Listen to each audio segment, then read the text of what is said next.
वीरों का स्वाभिमान था, हिंदुओं का अभिमान था। वीरों का स्वाभिमान था, हिंदुओं का अभिमान था। शब्द वेदी बाण का ज्ञान था जिसे, वो पृथ्वीराज चौहान था।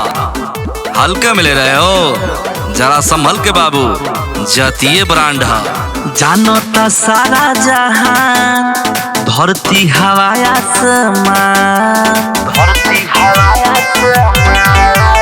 जानता सारा जहान, धरती हवा आसमान।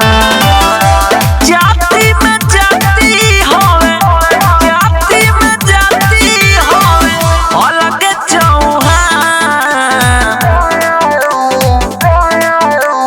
मारी तो ले ली ही जान, मारी तो ले ली ही जान, मारी तो ले ली ही जान, अरे मारी तो ले ली ही जान, मारी तो ले ली ही जान, मारी तो ले ली ही जान।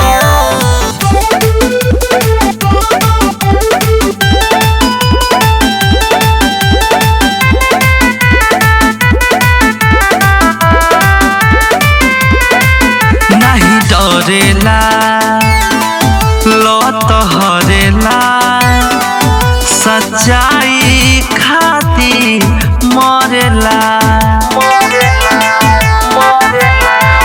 बेईमानी ना शैतानी ना, सबका के भलाई करेला।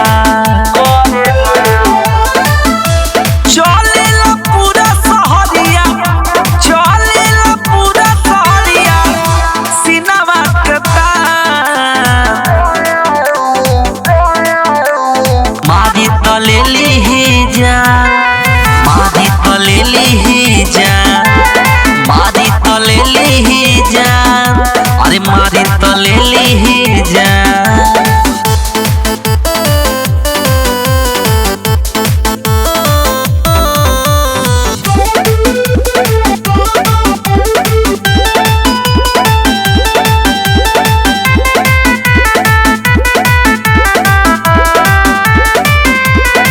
पहले प्यार दी तब दुलार दी, जदि करब मन मानी तो फार दी। अब मान भी जा, पहचान भी जा, न तो चढ़ल गरमिया झाड़ दी।